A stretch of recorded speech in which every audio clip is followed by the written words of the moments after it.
आदाया बेनो फैबाय जों आदाया बेनो दा जों एसे रिफ्रेश खालामसै आरो दे आदा दे हेलो गाइस नमस्कार खुलुमबाय वेलकाम बेक टू माय इउटुब चेनेल नायनो नोंथांमोन दिनैहाय जों मोनसे माने गोरोबदारा एक नम्बर बेवहाय जोंनि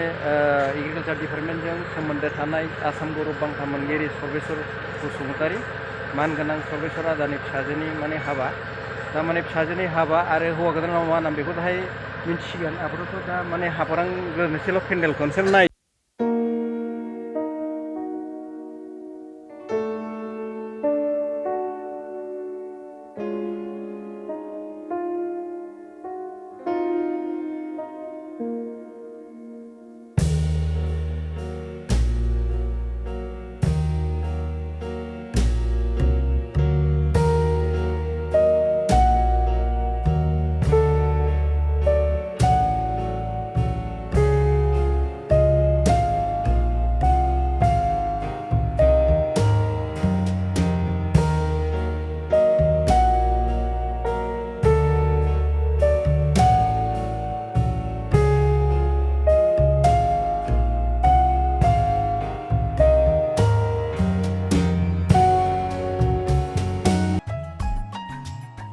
एन्थ'नि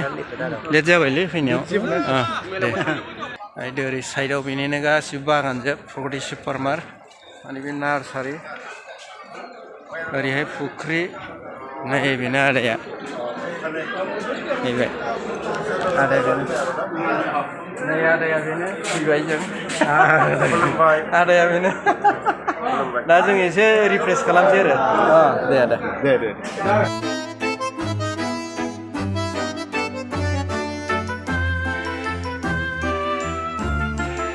जाहैबाय आदा सर्बेश्वरनि फुख्रि माने बेबायदि फुख्रिया बेना फ्राय बेल' नङा एसे गोजानावबो दंबाय बे न' खाथिनि फुख्रि ओमफ्राय ओरै साखाथियाव नायदो इरिगेसन सिस्टेम दंखायो केनेल आरो बेनिफ्राय ओरैथिं नायदो बेनाव माने गय बागानाव सिङाव आरो नार्सारि दंबाय बेखौ फानगोन बियो नार्सारि आरो बेनिफ्राय एसे मोजां नायब्ला नोंथांमोना नुगोन माने थारं दं थारं माने बेनाव सेरिकालचार इउनिट दङ एम्फौ फियो सिल्क वर्म जायखौ सिल्क वर्म होनो जायनिफ्राय माने इन्दि मुगा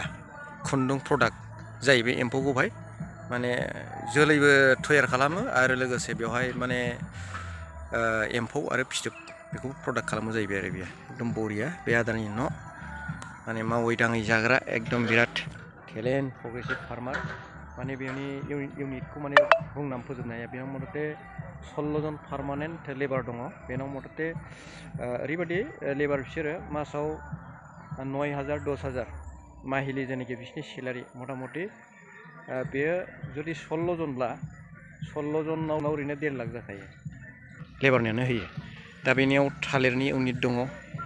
आरो बिदिनो सेरिकालचार आरो एग्रि इउनिट बेबायदिनो फरेस्ट ग्रुप दङ बिभिन्न धरনের दङ फिसारि मोनब्रैसो दङ बेनाव फिसारिया बे नार्सारि बे मुगा इन्दि मुगानि थारंनि नार्सारि माने फाननोबो हायो आरो नङाबा इउनिट एक्सटेन्ड खालामगोन बेनि थाखाय रेडि आरो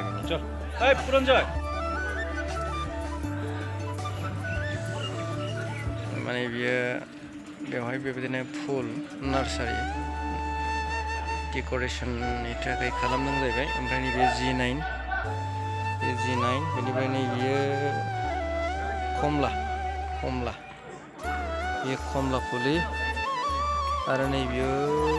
उग्रु बहुत मैल'बान सिन्थेटिक आरो नै जे बे थारं बे नार्सारि बेखौ बहाय बियो फानगोनबो नङाबा आरो गायगोनबो आरो दस्रा इउनिट दारै एकदम बरिया progressive farmer new ग्ल'रियास सलारनि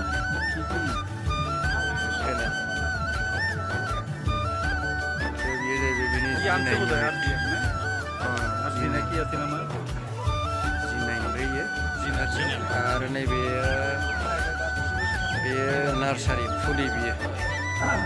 Ram Bhutan जों दिनै आदा सर्बेश्वर आसाम गौरब बान्था मोनगिरि जोंनि एग्रिकालचारजों जड़ित थानाय बे आदानि फिसाजोना हाबायाव जों फैबाय जानोसै निरामिस आइटेम जाजोबगोन बेलाय नै फुरनबि फंबाय दं रथम दं आंजों साहाबो दंफायो नै खानाया एसे जाब्राब्रा जाथारबायलै लावद्रायबाय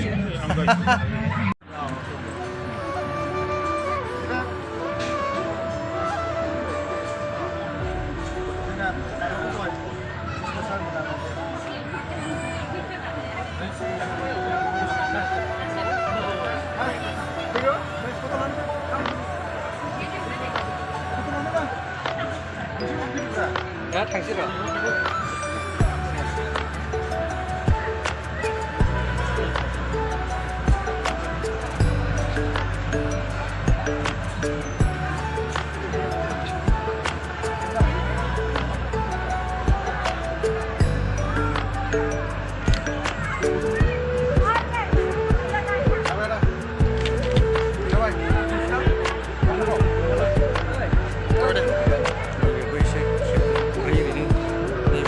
स्टिलफोरखौबो लाजायो मिथिबाय ना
Orang siapa sebentar. Langsung jadi mau lagi. Jadi jamu sini. Aku itu sini tadi.